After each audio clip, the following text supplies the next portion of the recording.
Fine. Today is lecture number 10.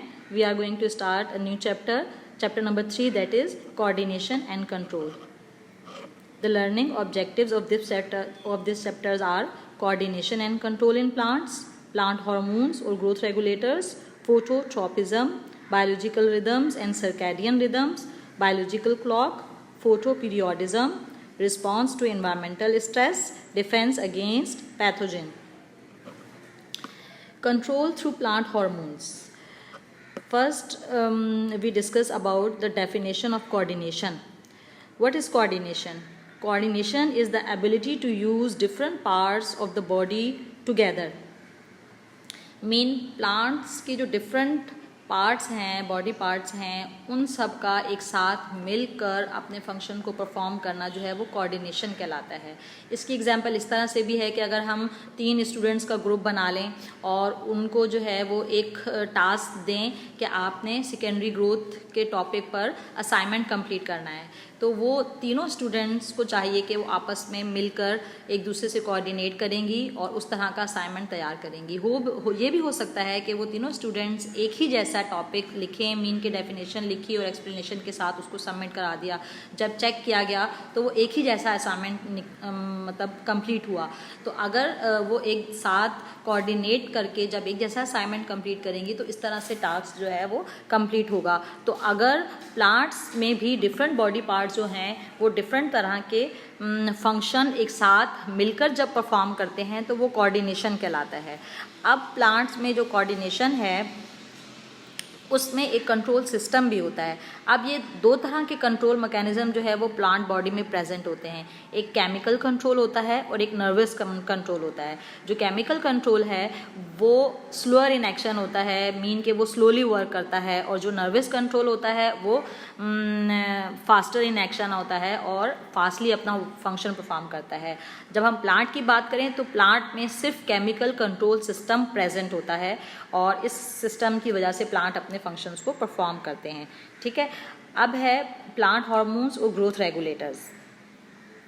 जिस तरह से दूसरे ऑर्गेनिजम्स में लाइक एनिमल्स और ह्यूमन बींग्स में डिफरेंट हार्मोन्स जो है वो प्रेजेंट होते हैं, इसी तरह से प्लांट में भी हार्मोन्स पाए जाते हैं. अब ये हार्मोन्स जो है वो प्लांट के डिफरेंट बिहेवियर को, उसकी मूवमेंट को, उसकी ग्रोथ को, उसकी रिप्रोडक्शन को कंप्लीट करने में हेल्पफुल होते हैं. इन प्लांट हार्मोन्स की वजह से ही प्लांट अपने बॉडी फंक्शंस को परफॉर्म करता है. ठीक है. हार्मोन्स जो है वो एक ग्रीक वर्ड से निकला है जिसका मतलब है टू एक्साइट. मीन्स कि ये प्लांट जो है वो प्लांट्स के बॉडी फंक्शंस परफॉर्म करने में हिस्सा ले रहे हैं और इन हार्मोन्स को हम फाइटो हार्मोन्स भी कहते हैं और इसको ग्रोथ रेगुलेटर्स भी कहते हैं.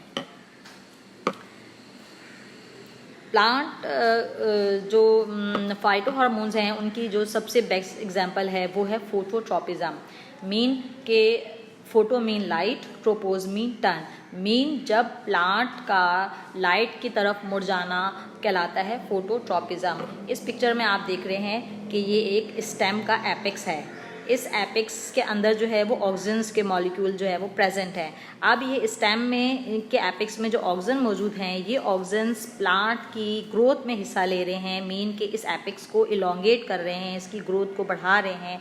तो जब ये ऑक्सीजन्स की प्रेजेंस की वजह से प्लांट एपेक्स जो है वो ग्रो करता जाता है और ग्रो करते हुए ही सनलाइट की तरफ बैंड और टर्न शो करता है, तो ये कहलाती है फोटोट्रोपिज्म.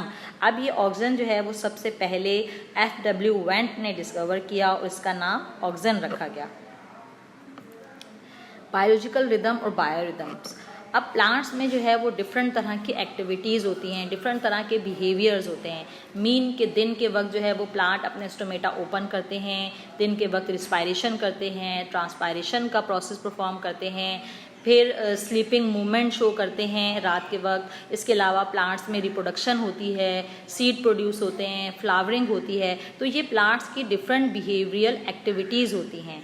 अब ये बिहेवियरल एक्टिविटीज़ जब एक रेगुलर इंटरवल्स के साथ परफॉर्म होती है तो ये कहलाती है रिदम, जिसको हम बायोलॉजिकल रिदम्स और बायोरिदम्स भी कहते हैं. इसकी एग्जांपल इस तरह से है कि जैसे एक ट्री है जो कि बाइनियल ट्री है, मीन साल में 2 दफ़ा वो फल देता है. तो मीन के साल में जब 2 दफ़ा दे रहा है यानी 6-6 महीने में, तो वो हर 6 महीने के बाद ये अपना फंक्शन परफॉर्म कर रहा है. तो इस तरह से जब प्लांट एक रेगुलर इंटरवल्स के साथ अपना बिहेवियरल एक्टिविटीज़ को शो करता है तो ये बायोरिदम कहलाती है। जो सेकंड चीज़ है वो है सर्कैडियन रिदम। सर्कैडियन रिदम में ये है कि जब प्लांट अपनी बिहेवियरल एक्टिविटीज़ हर 24 घंटे के बाद रिपीट करता है तो वो सर्कैडियन रिदम कहलाता है। बिहेवियरल एक्टिविटीज़ जो 24 घंटे में हो रही हैं वो क्या है कि सुबह के वक्त जब सनराइज होता है तो प्लांट अपने स्टोमेटा ओपन करते हैं, फोटोसिंथेसिस करते हैं, ट्रांसपायरेशन करते हैं, फिर रात के वक्त जो है वो स्लीपिंग मूवमेंट होती है। तो अब जब ये ट्रांसपायरेशन का प्रोसेस और फोटोसिंथेसिस का प्रोसेस दिन में होता है तो फिर 24 घंटे के बाद दोबारा से ये प्रोसेस जो है वो रिपीट होता है, तो ये कहलाता है सर्कैडियन रिदम। इस पिक्चर में आप देख रहे हैं तो प्लांट्स की बिहेवियरल एक्टिविटीज़ क्या क्या हैं। ये देखें, पहले प्लांट जो है वो जर्मिनेट हुआ, जर्मिनेट होने के बाद इसमें फ्लावरिंग स्टार्ट हुई, फ्लावरिंग क्लोज है, ये ओपन है। उसके बाद फोटोसिंथेसिस का प्रोसेस हुआ सनलाइट में, यानी कि ये देखें क्लोरोफिल की प्रेजेंस में सनलाइट में फोटोसिंथेसिस हुई। फिर stomata opening, stomata closing, leaf movements, flowering, cell division. तो ये सारी बिहेवियरल एक्टिविटीज़ जब एक ख़ास इंटरवल से परफॉर्म होंगी तो वो बायोरिदम्स कहलाएंगी, और जब ये सारी बिहेवियरल एक्टिविटीज़ एक 24 घंटे के अंदर परफॉर्म होंगी तो ये सर्कैडियन रिदम कहलाएंगी। नेक्स्ट है बायोलॉजिकल क्लॉक। अब जब ये प्लांट अपनी बिहेवियरल एक्टिविटीज़ परफॉर्म कर रहा है तो प्लांट को कैसे पता चलता है कि दिन के वक्त जो है वो स्टोमेटा खुलेंगे, अब रात हो गई है, अब रात में हमने स्टोमेटा बंद करने हैं। तो ये प्लांट के अंदर एक सिस्टम प्रेजेंट होता है और एक क्लॉक प्रेजेंट होती है जो कि उसे बताती है कि दिन के वक्त जो है वो फ्लावर ओपन होंगे, रात के वक्त फ्लावर खुलेंगे। तो ये क्लॉक जो है वो एक्चुअली इंटरनली प्लांट में प्रेजेंट होती है, जिसको हम बायोलॉजिकल क्लॉक कहते हैं। ये एक क्लॉक सिस्टम है जो प्लांट्स के डिफरेंट बिहेवियरल एक्टिविटीज़ को कंट्रोल कर रहा होता है। इसकी सबसे बेस्ट एग्जाम्पल जो है opening and closing of leaflets. Leaflets जो है वो दिन के वक्त जैसे ओपन हो रहे हैं या टच करने से ओपन हो रहे हैं और फिर क्लोज्ड हो रहे हैं, या फ्लावर्स का ओपन होना और खुलना, ये जो है वो एक क्लॉक सिस्टम के तहत हो रहा है, जिसको हम बायोलॉजिकल क्लॉक कहते हैं। नेक्स्ट है photo periodism. Photo mean lights, periods mean length of day light. अब जो है वो कुछ प्लांट ऐसे होते हैं जिनको दिन का ज़्यादा दौरानिया चाहिए होता है, दिन की लाइट का ज़्यादा टाइम पीरियड चाहिए होता है। कुछ प्लांट ऐसे होते हैं जिनको दिन की लाइट का कम टाइम पीरियड चाहिए होता है। मीन कुछ प्लांट्स को अपनी एक्टिविटीज़ के लिए या फ्लावरिंग के लिए 2 घंटे लाइट पीरियड चाहिए होता है।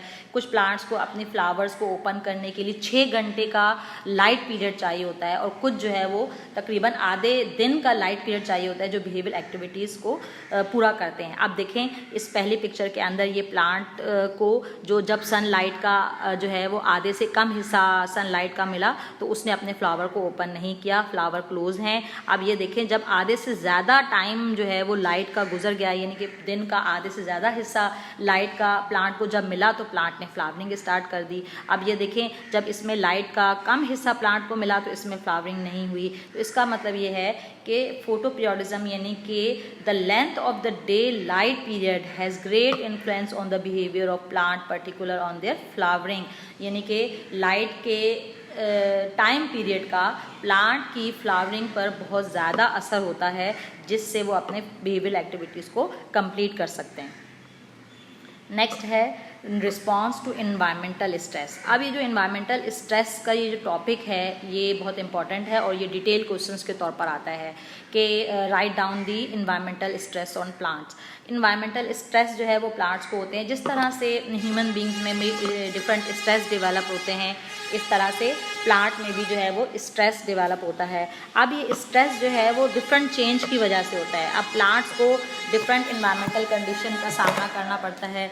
मीन कि जैसे कार्बन डाइऑक्साइड की डेफिशिएंसी हो सकती है, कार्बन डाइऑक्साइड की मौजूदगी के बगैर जो है वो प्लांट भी सर्वाइव नहीं कर सकता। इस तरह से लाइट, न्यूट्रिशन, टेम्परेचर और ये सारे फैक्टर जो है वो प्लांट्स की में स्ट्रेस का बायस बनते हैं।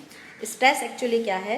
N environmental factors that causes adverse effect on growth, reproduction and survival of N organisms. यानी कि अगर प्लांट्स को डिफरेंट न्यूट्रिएंट्स की कमी है, यानी कि लाइट जो है वो प्रॉपर नहीं मिल रही, प्रॉपर न्यूट्रिएंट्स नहीं मिल रहे, प्रॉपर टेम्परेचर नहीं मिल रहा, तो प्लांट जो है वो स्ट्रेस में आ जाता है और उसकी रिप्रोडक्शन भी इफेक्ट होगी, उसकी ग्रोथ भी इफेक्ट होगी, वो सही से फ्लावरिंग नहीं कर पाएगा, सही से फ्रूट प्रोड्यूस नहीं कर पाएगा, उसकी लीफ पर डिफरेंट कलर के पैचेस पड़ना शुरू हो जाएंगे।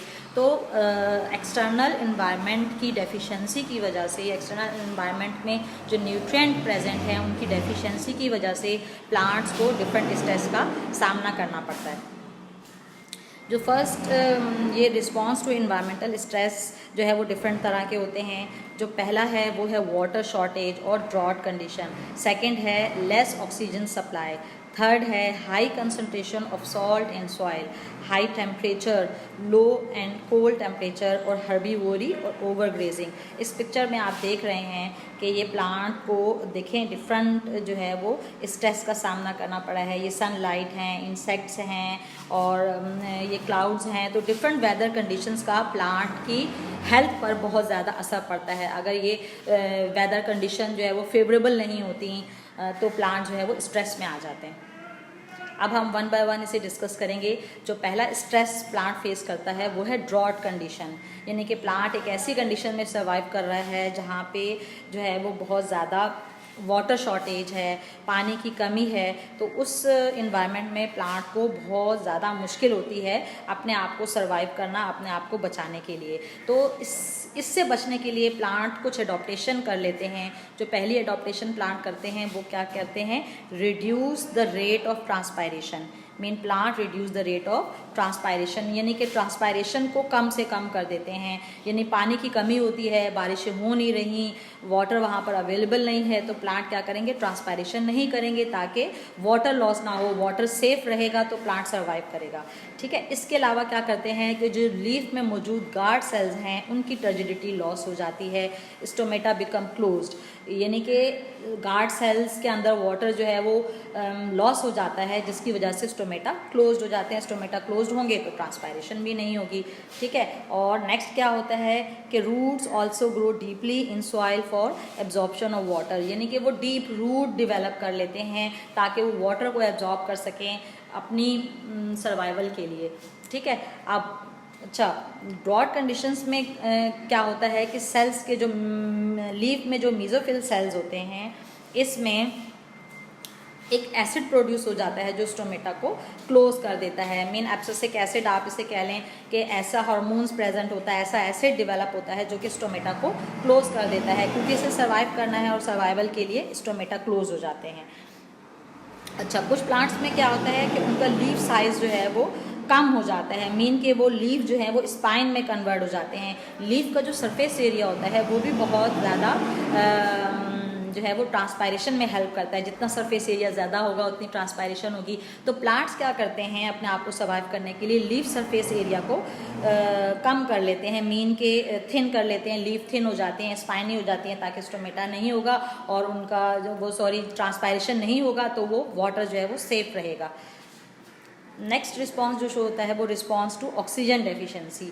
अच्छा, प्लांट में ऑक्सीजन की कमी से क्या होता है कि प्लांट सर्वाइव नहीं कर सकता, वाटर और ऑक्सीजन की बहुत ज़्यादा प्लांट को ज़रूरत होती है। अब क्या है कि जब ऑक्सीजन सही से प्रॉपर नहीं मिल रही तो प्लांट जो है वो कुछ रिस्पायरेटरी रूट्स डेवलप कर लेती हैं, और ये रिस्पायरेटरी रूट्स या रिस्पायरेटरी ट्यूब्स जो होती हैं ये क्या करती हैं, ये एयर से जो है वो वाटर मॉलिक्यूल को एब्जॉर्ब करती हैं। वाटर मॉलिक्यूल के साथ ऑक्सीजन भी प्रेजेंट होता है तो वो ऑक्सीजन भी उनके अंदर जो है वो एब्जॉर्ब हो जाता है।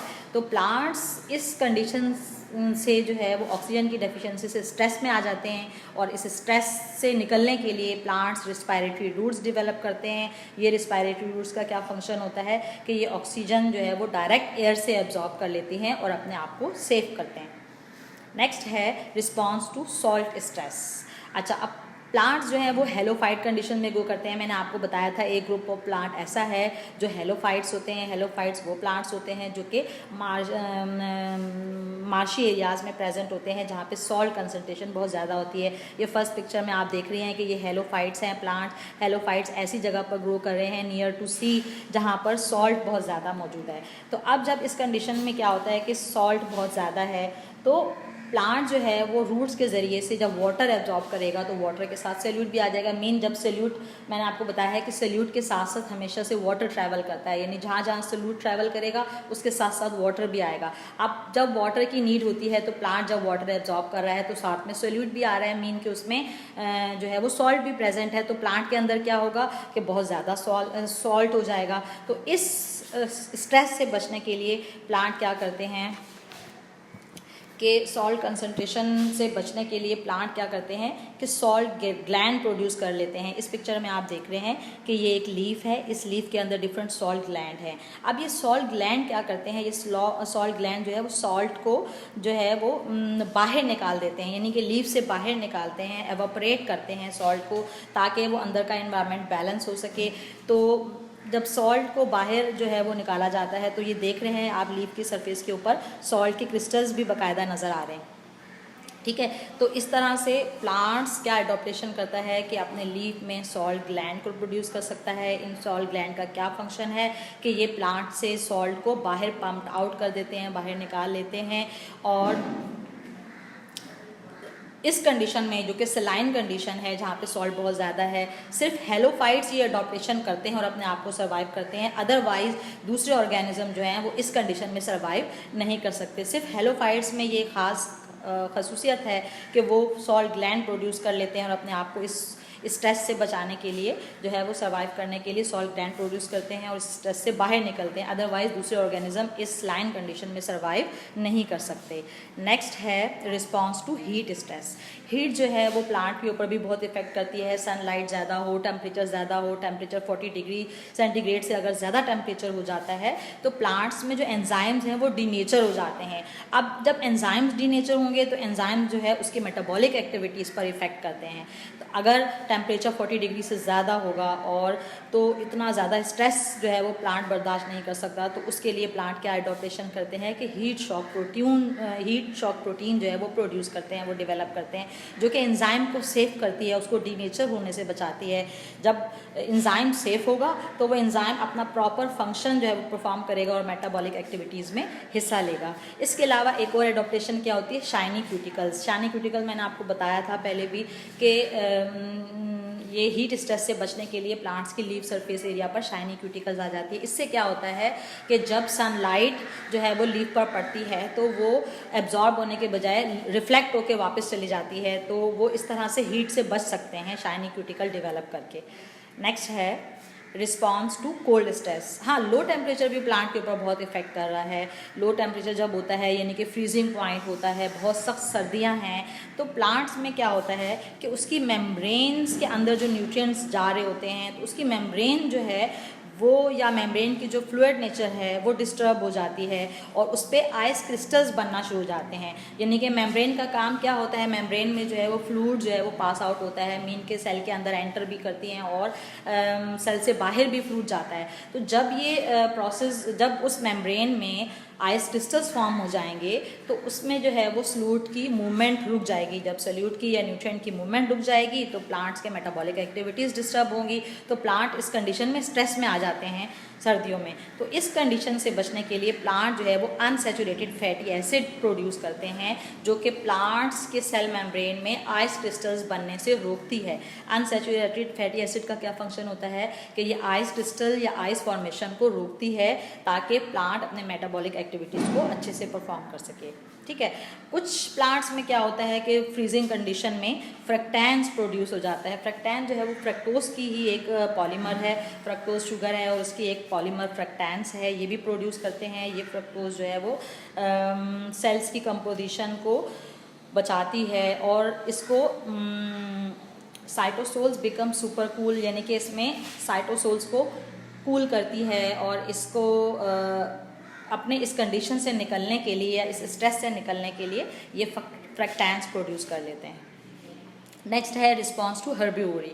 हर्बीवोरी है मीन के जो एनिमल्स होते हैं वो ओवर ग्रेजिंग कर लेते हैं। मीन के जब प्लांट्स को एनिमल्स खा लेते हैं, ज़्यादा उस जगह पर ओवर ग्रेजिंग हो जाती है तो उस वक्त भी प्लांट को स्ट्रेस का सामना करना पड़ता है। फॉर एग्जांपल अगर कुछ चरावे क्या करते हैं कि मवेशियों को जो है वो पहाड़ी इलाकों में ले जाते हैं, पहाड़ी जगहों में ले जाते हैं, वहाँ से सारे प्लांट्स को जो है वो एनिमल्स खाना शुरू कर देते हैं, तो उस बहुत सारे हिस्से से प्लांट जो है वो गायब हो जाते हैं या आधे पत्ते उसके नोच लेते हैं, ख़त्म कर लेते हैं। तो इस कंडीशन में भी प्लांट स्ट्रेस में आ जाता है, यानी कि जब उसकी लीव्स ख़त्म हो जाएंगी उसकी लीव्स, तो वो फोटोसिंथेसिस कैसे करेगा, अपने आप को ग्रो कैसे करेगा।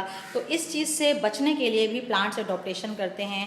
उसमें ये है कि वो ग्रासेस जो होती हैं वो थॉर्न डेवलप कर लेती हैं, ऐसे कांटे डेवलप कर लेती हैं। जब एनिमल्स उनके करीब जाते हैं तो वो उसको अवॉइड करते हैं उसको खाने से। इसके अलावा वो टॉक्सिक सब्सटेंस प्रोड्यूस करती हैं, उनकी लीफ पर, उनकी ग्रासेस पर ऐसे सब्सटेंस आ जाते हैं जिसकी वजह से जब एनिमल्स उनको खाने लगते हैं तो उन्हें उनकी स्मेल या उसके टेस्ट से जो है वो दूर भागते हैं और उसे वहाँ से खा नहीं सकते। तो ये जो हर्बीवोरी है या ओवर ग्रेजिंग है ये भी प्लांट को स्ट्रेस में डाल देती है, और इस स्ट्रेस से बचने के लिए प्लांट्स थॉर्न डेवलप करते हैं और टॉक्सिक मटीरियल और टॉक्सिक कंपाउंड प्रोड्यूस करते हैं जिससे वो एनिमल्स का शिकार होने से बच सकें। नेक्स्ट है हमारा defence against pathogen. Pathogen actually क्या होते हैं, डिफरेंट बैक्टीरिया हैं, वायरसेस हैं जो प्लांट्स के ऊपर इफ़ेक्ट करते हैं। ये आप लीफ का स्ट्रक्चर देख रहे हैं, ये लीफ के स्ट्रक्चर में जो सबसे पहली जो है वो एपिडर्मिस है, ठीक है। ये जो एपिडर्मिस है ये फर्स्ट लाइन्स ऑफ डिफेंस कहलाती है। Epidermis of the plant provide first line defence but some pathogen enter through stomata onward. अब पहले जब कोई भी पैथोजेन या कोई भी बैक्टीरिया जब प्लांट्स पर इफ़ेक्ट करता है या अटैक करता है तो वो एपिडर्मिस जो है वो उसे एंटर नहीं होने देती, ठीक है। लेकिन कुछ पैथोजेन ऐसे होते हैं जो एपिडर्मिस के स्टोमेटा से एंटर हो जाते हैं और सेल्स के अंदर दाखिल हो जाते हैं।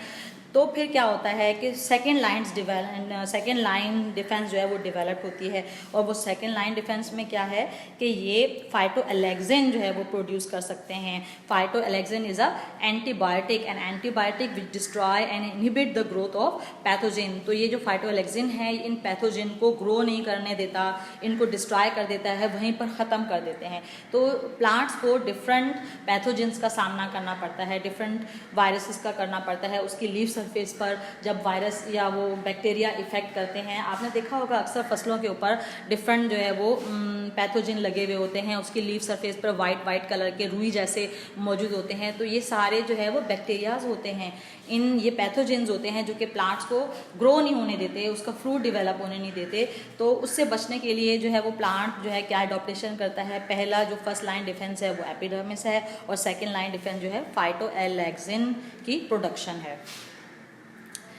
ठीक है। अब आई होप ये आपको समझ में आ गया होगा।